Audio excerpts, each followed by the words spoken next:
All right, let's get back to this. Deputy Foreign Minister Ravanchi, thank you for joining us on the program. This morning. Thank you. Good to be with you. Okay, tell me what is going on. What has been damaged? How close to your headquarters?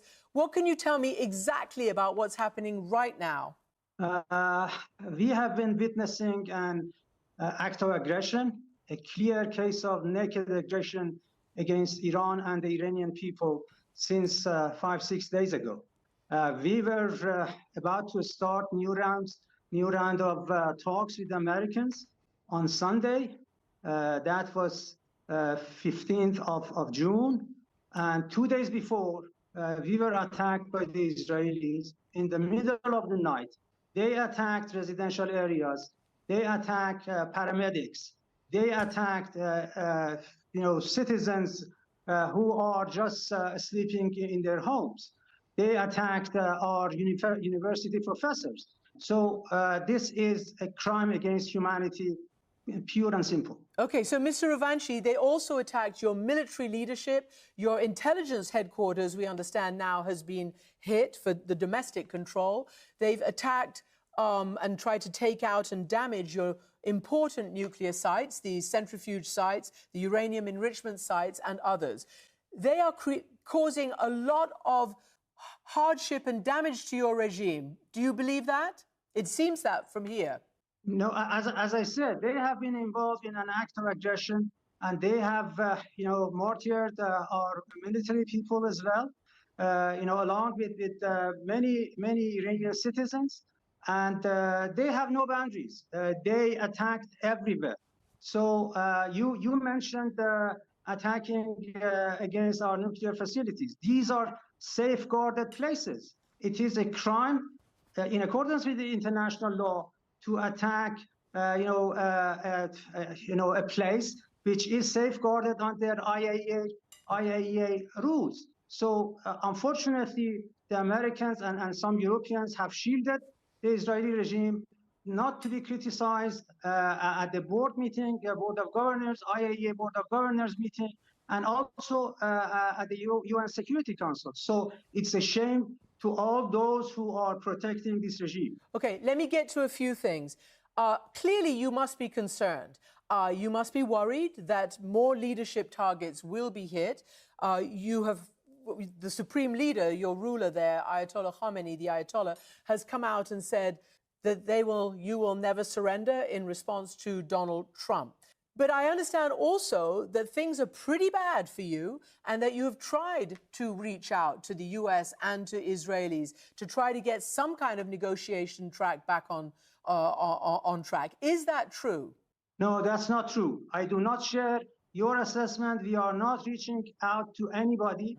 We are defending ourselves. Although we have always promoted diplomacy, but we cannot negotiate under the threats. We cannot negotiate while our people are under bombardment every day. So we are not begging for anything. We are just defending ourselves. And we have an experience of 8 years of war against Saddam's aggression back in the 80s. And now we are defending ourselves against the Israeli regime, which is being helped by Americans, which is being protected by Americans and some others. As you know, the Israelis are much more sophisticated and powerful than Saddam Hussein ever was. That was some 40 years ago. This is a much bigger order of magnitude. As you know, also, President Trump is publicly weighing whether to join the strikes and whether specifically to hit, for instance, the very deeply buried Fordo facility with the very big bombs. What do you think? What are you reading? Do you think the Americans will get involved? And what would your response be? We don't know. If the Americans get involved, directly, definitely our hands will not be tied. We will do whatever necessary to protect our people and our interests. The Americans have been collaborating with the Israelis, although they have said it that they do not have anything to do with this conflict, which is not true. But if they decide to be engaged militarily, direct military involvement in this massacre, definitely we will do whatever necessary to protect ourselves. And by the way, Fordo is another protected site based on IAEA rules. So that will be another instance of a crime which is being done, unfortunately, by Israelis and Americans, which is prohibited under international law. I'm going to get to that in a moment because the Israelis say their intelligence said that you were moving towards weaponization and they had to act now. But I'm going to ask you that in a moment. But first, do you believe that what is happening is regime change targeting or regime destruction targeting?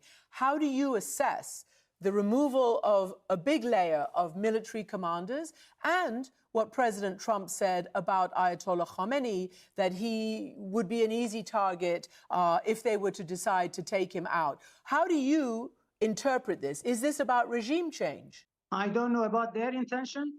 Just ask them what the intention is. But we will do whatever necessary to protect ourselves. And we have the experience of as I said, 8 years of war during Saddam's era, when everybody was helping Saddam. So you say that you should not compare Saddam and Israeli regime, but do not forget the fact that all the world were behind Saddam at that time, and we were the ones who resisted. And now there is a very strong cohesion within the Iranian society to resist aggression, to resist foreign interference in our domestic affairs. So you ask the people who are in Tehran, ask the embassies, ask the people who live in Tehran these days, and ask the morale of the people, and you will understand that the Iranians are behind their government because they are facing a foreign aggression which will be resisted. I'm going to get to that in a moment because you all were very surprised when Assad fell. You didn't know that he was that unpopular with his people and he fled at the last minute. I'm going to get to that in a moment. Almost, I want to ask about... She's going nutty mode. This is like Christiane Amanpour. I don't know if she's Iranian originally, but holy she's normally pretty solid on foreign affairs. I do feel like this is a level of bias that I would say is unexpected. Chatters are saying she's half Iranian. That kind of makes sense. This is like it feels like there's a personal level of investment here. About the negotiations. President Trump has apparently told allies and friends that he felt he was being played by the Iranian government, that there was no, willingness or immediate prospect of you agreeing to the conditions of, of a negotiation. He said he gave you 60 days, and on day 61, you still hadn't come. Why? Why didn't you agree to the terms? And do you believe you had a 60-day deadline? No, nobody can put any deadline on us. When we negotiate something, the two sides have to agree on the timetable of the negotiations. This is point number one. Number two is that we really doubt the sincerity of the Americans in the course of 5 rounds of discussions that we had.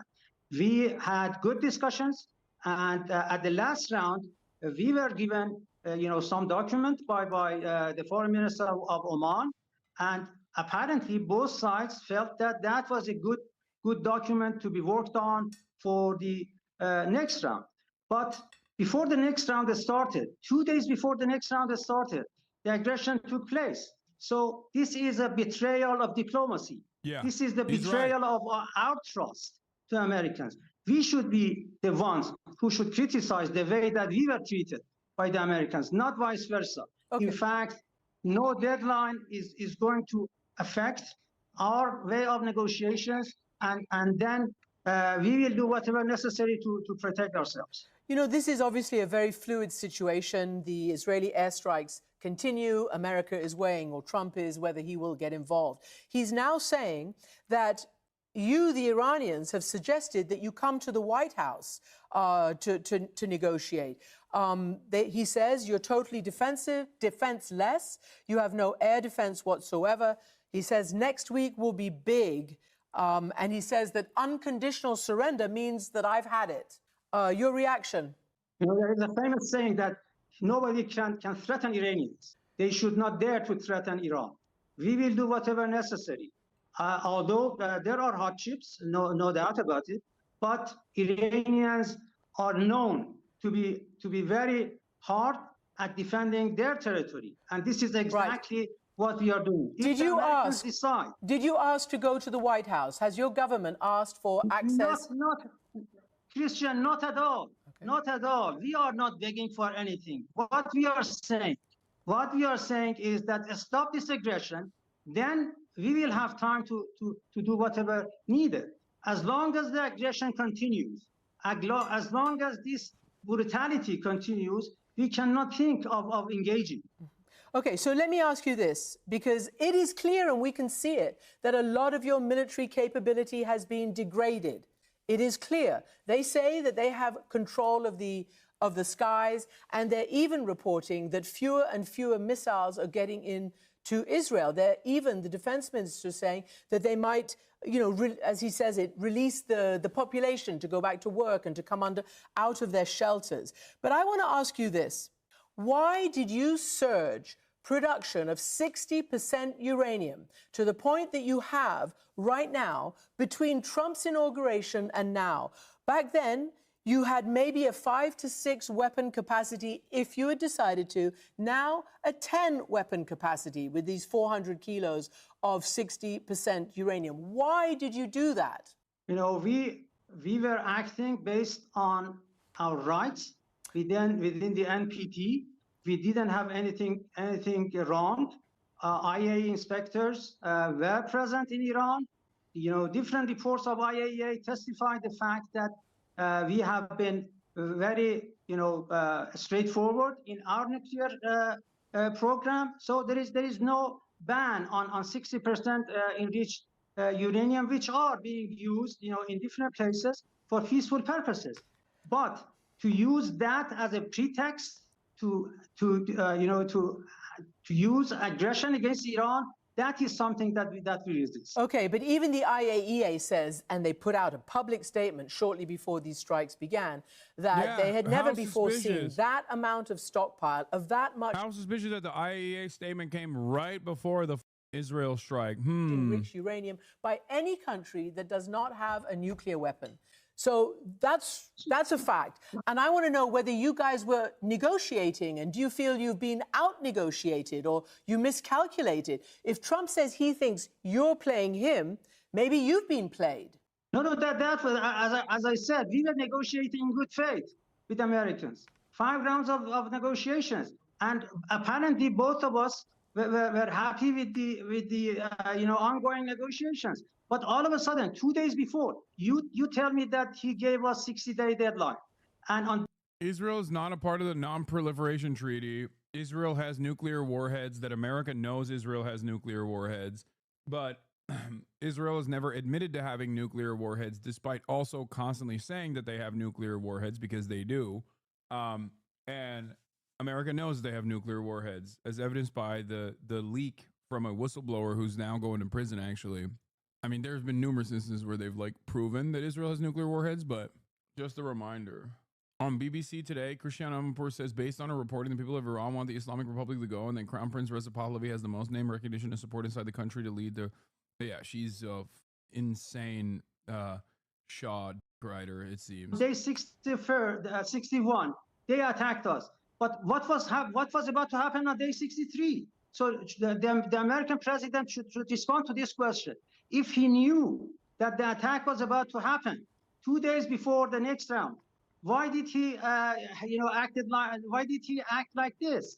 In fact, as far as NBC report is concerned, on June 8th, Defense Department, Pentagon, briefed the president about the attack. So he didn't say anything. In fact, it is a sort of collaboration between Israelis and Americans, and a division of labor between the two. Mr. Deputy Foreign Minister, I want to ask you some more things. Again, I referred to your surprise, and I know this because I was in Doha when Assad fled, and I was meant to be interviewing your foreign minister. He had to rush back for emergency session in Tehran because your key ally in the region collapsed and fled. And it was a total surprise to you. And now In the aftermath, an Iranian general was quoted in the New York Times, as you probably know, General Espati. He had made a speech in a mosque in December, and he made a sobering assessment of your military capability. He said, you know, when he was asked if Iran would retaliate again for various killings like Hasan Nasrallah of Hezbollah, he replied that Iran already has done, and that the situation couldn't realistically handle another attack on Israel right now. In other words, that your capacity has been diminished and degraded. Do you agree with that? So you do not expect me to reveal, military secrets. What our military people have been doing is exactly based on the calculated, things that they have in mind. So they are doing based on the plan that they have, prepared for themselves. This reminds me of Pete Buttigieg going to a strike line and being like, "How much money do you guys have in the strike funds? How long do you think you guys can hold out?" You know, for no reason, I'm asking this. She's like, "Come on, how many missiles do you have remaining? Could you even successfully conduct a counteroffensive? Come on." Reveal this information to me, please. So don't mix things with each other. One night or one day, the military might decide to do in one direction. Another day, they might go to another direction. That doesn't mean anything. Mm-hmm. So you are just referring to the reports coming out of America. Or no. I'm referring to an Iranian general. Sorry, I am. But I also want. No, I was referring to the fact that you said that some Israelis are saying that Iran is in short of missiles, or an American military, people are saying that Iran has shortcoming in this and that. So do not look at these information at face value. Okay. They have other things in mind when they have interviews and make propaganda against Iran. Okay, still quoting an Iranian general here. Clearly, they believe, and I assume you believe, that if you attack, and you might call it retaliation, whatever, if you strike any U.S. bases or U.S. personnel, the reaction will be humongous. Can you say that you would not do that, even if America joins? In other words, are you trying to make sure that America doesn't come into this? No, we have not acted against anybody than the Israelis. I'm saying if America comes in. But I'm just responding to you, Christiane. If the Americans decide to get involved militarily, we have no choice but to retaliate wherever we find the targets necessary to be acted upon. So that is clear and simple, because we are acting in self-defense. If another country joins the fight, so that is another instance for our self-defense. You do not expect Iran to not use its right of self-defense based on Article 51 of the UN Charter.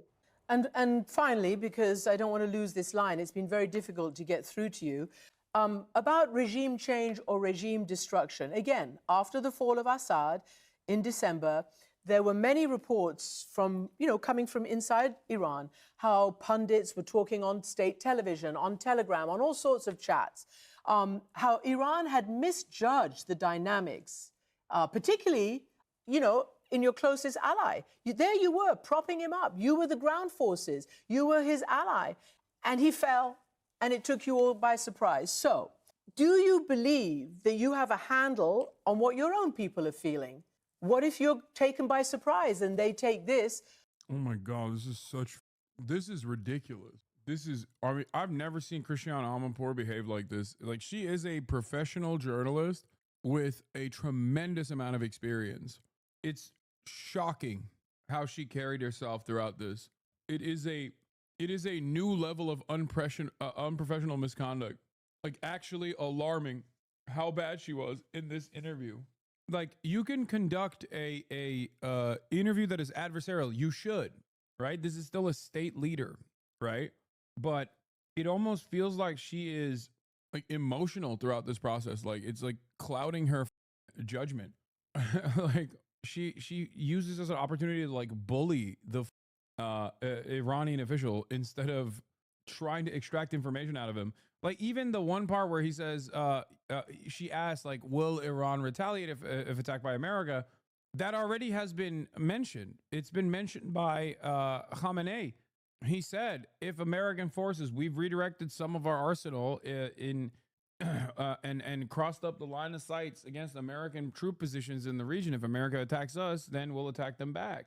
Unk saw a woman and immediately says she's emotional. I think she's not emotional necessarily, but like incredibly biased, and so biased that it like is clouding her judgment. Because like she's usually pretty solid as a reporter. I would say as a reporter at CNN, I mean, she is literally one of the top reporters that CNN has. We've watched a ton of her interviews. Yeah, I think there's an emotional investment in the process, and it turns into an interview with no, you know, new information, no relevant information, because it's just more so her taking pot shots and being like, oh, you got caught with your pants down with Assad. It's true, they did, but perhaps the better question in this circumstance would be how. What is your intelligence assessment that led to a major gap between what your internal assessment was with respect to Assad regime's infallibility and the actions from NATO-backed forces in the region? Like, how do you think happened? How do you think this happened? That is an appropriate line of questioning that you could actually potentially derive new information from. Just being like, lol, Assad fell and he was your ally. You guys suck. Can't wait for the same thing to happen in Tehran is like odd. Stop saying she's normally better than this. She did this in the lead up to Iraq. It was identical. I remember her reporting from the time it was identical. I was just saying, like, recently her coverage on Palestine was a lot better than most of her peers at CNN. As an opportunity to demonstrate their anger and their impatience with what they have had to go through for many decades. As I said before, come to Tehran, come to different cities in Iran, and see for yourself what is the cohesion within the Iranian society in resisting aggression. Iranians have always been famous for their steadfast against aggression, against foreign intervention. Do not compare Iran for any other country. I do not have any other country by name in my head, but Iran speaks for itself. You have been in Iran before. You are familiar with the mentality of the Iranians, with different walks of life, with those who are critical of the government, with those who are supportive of the government. They have one voice. They resist the aggression, and time will show that we are right. And finally, Israel says that it believes you were on the verge of deciding to make a nuclear bomb. Now, Trump is moving in that direction, even though his intelligence chief said that's not the case in terms of their assessments. But do you now think that this clear attack on all of your facilities and your conventional weapons, if you survive, will Iran decide to become a nuclear weapon state? Bro, like, again, a normal way of asking this question is, do you feel like nuclear proliferation is an act of sovereignty for the Iranian population? What is the assessment of the Islamic Republic? Are they reconsidering nuclear proliferation in the aftermath of these negotiations falling apart? She said, if you survive, are you going to make nukes? Lol. Do you see what I mean? Shocking. No, we will survive. That is for sure. This is the point that I need to emphasize. The other point is that we do not believe in nuclear weapons. There is no place in our defensive doctrine. Nuclear weapons have no place in our defensive doctrine. In fact, we believe that the world will be a better place without the nuclear weapons. But who has the nuclear weapons in the Middle East? The Israeli regime. Who has the weapons, the most sophisticated weapons, nuclear weapons? The Americans. So they are the ones who should be responsible for all the chaos that are going on in different parts of the world as a result of desire for achieving nuclear weapons. Deputy Foreign Minister Majid Takht Ravanchi, thank you very much indeed for joining us, and we hope that we can talk to you again. My pleasure. Thank you, Christiane. Thank you. The war between Israel and Iran is a conflict that's been building for decades and is now No, that's not a good argument.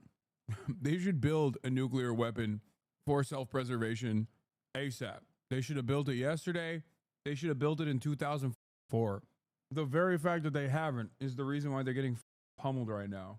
They should have built the nukes when Benjamin Netanyahu first said Iran is moments away from building nukes in 1993. If I were to entertain that religious fundamentalism plays a role in the governance, in the affairs of the Ayatollahs, I would say, number one, it creates tremendous resentment. It breeds tremendous resentment and becomes a national security concern for Iran, as we have seen, like the religious fundamentalism. And two, potentially the fatwa for non-nuclear proliferation, like weapons-grade nuclear proliferation, is a major L. Stop! What are you doing? The do you mean? Oh, we got a religious dicta that we must follow, that we can't make nukes. Get the out of here. What? If Iran had a nuke, would they have used it by now? No, dude. Nukes are not for using. It's for keeping safe, okay? That's it. You're supposed to look at them and every now and then show and remind people that you have them. That's it.